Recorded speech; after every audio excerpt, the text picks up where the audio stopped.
Já Rodrigo Caetano deve ser anunciado nas próximas horas como o novo diretor de seleções da CBF. O acordo já havia sido fechado há coisa de 15 dias. O Caetano disse que precisava resolver alguns problemas internos do Galo, entre eles a transferência de Pavon, de quem vou falar daqui a pouquinho. Bora falar agora a respeito de Pavon, o atacante argentino, deve ser anunciado nessa sexta-feira como reforço do Grêmio. O tricolor gaúcho vai pagar 4 milhões de dólares ou 19 milhões e 800 mil reais ao Atlético Mineiro por 85% dos direitos econômicos. O Galo vai manter 15% de olho numa venda futura. Só para lembrar, mais um reforço contratado pelo Rodrigo Caetano no Atlético sem custos. O cara chega de graça depois de sair do Boca Juniors no fim do contrato e agora é vendido por 20 milhões de reais.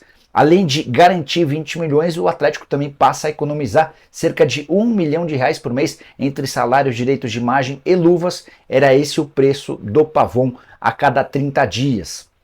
Importante lembrar ainda que o Atlético tem negociações com o Atlético Nacional da Colômbia por um atacante colombiano de 21 anos de idade chamado Bryan Palacios. Ele é um ponta-direita, canhoto, características até parecidas do Alisson. Poderia ser contratado por algo na casa dos 2 milhões de dólares, metade do valor que o Atlético vai arrecadar com o Pavon e com um custo mensal muito inferior ao do Pavon. Se o Pavon custa 1 milhão de reais mensais, o Bryan Palacios, incluindo salário, direito de imagem e luvas, não ultrapassará os 400 mil por mês.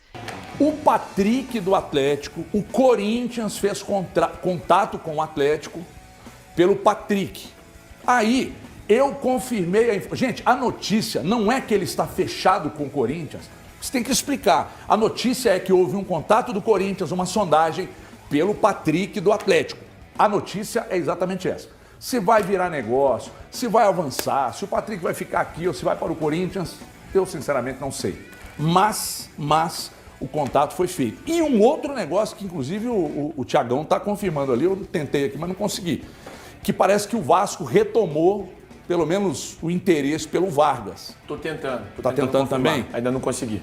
Mandei mensagem para 2 pessoas aqui, que são boas fontes, e não consegui confirmar com elas ainda não. Essa do Vargas me contaram ontem, a fonte boa, ótima, mas no Vasco eu não consegui confirmar ainda não. Mas que o Vasco teria voltado a carga pelo Vargas. Eu vou ligar de novo aqui. E o Patrick sondado pelo Corinthians. E ontem, eu até vi, eu acho que eu vi a Itatiaia, que publicou ontem sobre o Bryan Palacios. Foi uma jornalista da Colômbia. Não, ela trouxe a informação. Eu não tinha visto a informação dela. Eu vi que a Itatiaia depois pegou a informação dela e publicou, e aí que eu fui assistir a uns vídeos do Bryan Palacios. É Brahim, né? Brahim Palacios. Brian. É porque é aquelas criações que tem de montagem de nome, esse nome Brian é o perfeito para estar aqui no Brasil. Alguém chamaria Brian com esse nome aí. Inclusive eu fui assistir, tá aí na internet, gente. Cara, impressionante como ele parece, o jeito de jogar parece com o do Alisson, que fez o gol agora contra o Tombense do Atlético. Impressionante. E o Bruno Garcês, que é especialista em futebol sul-americano, ele fez até um vídeo falando do Bryan Palacios. Veja aí. Vamos falar um pouquinho sobre Bryan Palacios, esse extremo colombiano de apenas 21 anos, que tem 1,82 m e que tem surpreendido muita gente lá na Colômbia. É uma das joias do Atlético Nacional. Aliás, os Verdolagas têm colocado cada vez mais jogadores das categorias de base deles, que são fortíssimas há anos, né? As características que eu mais destaco no Bryan Palacios, que é um jogador muito forte no 1 contra 1, é habilidoso, tem um drible curto, canhotinho, muito habilidoso, tem um bom preparo físico, tem velocidade e principalmente no terço final do campo, ele se torna um jogador letal, um jogador importante para o time. Por isso o Bodmer quase sempre colocou, principalmente no final do campeonato, finalização na Colômbia, principalmente nos playoffs, ele teve mais espaço no time, jogando pelo lado direito. Lógico, de vez em quando ele caía pelo lado esquerdo para tentar confundir a marcação. Mas caindo pelo lado direito, puxando para o meio para um cruzamento ou para um chute, é que se destacou Bryan Palacios, porque tem um bom chute. Mas os meus destaques negativos com relação a este colombiano, sendo que na recomposição ele não tem ajudado muito. Diversos jogos que eu vi, principalmente nesses playoffs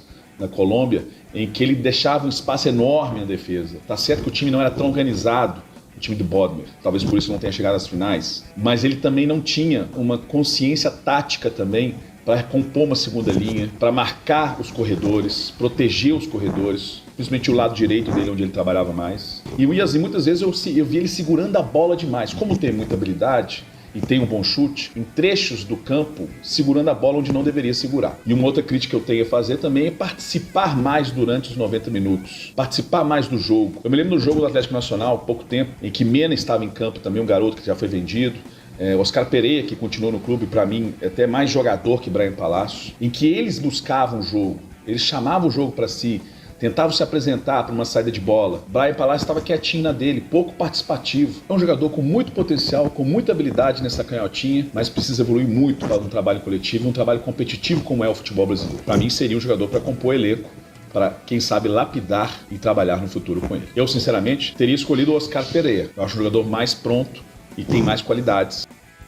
Bom, então tá aí o Garcês, que é um especialista em futebol sul-americano falando. Thiago Fernandes, Bryan Palacios, 22, né? 21 anos de idade. Eu vi muitos vídeos dele ontem, assim, faz fumaça. Agora é um job, precisa ser preparado. DVD, né, Thiagão? Vale o investimento, né, cara? DVD, não sei, Thiago. o Galo vai pagar 2 milhões de dólares por ele, dá mais ou menos 10 milhões de reais. 9 milhões 950 mil reais. Mas ele não é um jogador caro, isso a gente pode dizer que não. Mas eu honestamente não conheço, eu estou indo muito em cima do que diz o Garcês. Eu não acompanhei, não posso falar como ele joga, como ele se porta em campo. Eu até vi os números do jogador, vi que nessa temporada ele nem chegou a jogar pelo Atlético Nacional. Aliás, nesse ano ele não chegou a jogar no Atlético Nacional, porque estava defendendo a seleção colombiana sub-23 no pré-olímpico. Participou dos 4 jogos, foram 4 derrotas. Os 2 primeiros como reserva, os dois últimos como titular, mas também não conseguiu colecionar números. E no ano passado, salvo engano, eu vou até conferir isso aqui, o número exato, ele tem 7 participações em gols, entre gols e assistências. Eu não vou me arriscar a dizer aqui quantos gols, quantas assistências, que um é 4 até 3. O André tá falando que é 4 gols e 3 assistências. Isso, então 4 gols e 3 assistências, 7 participações em gol.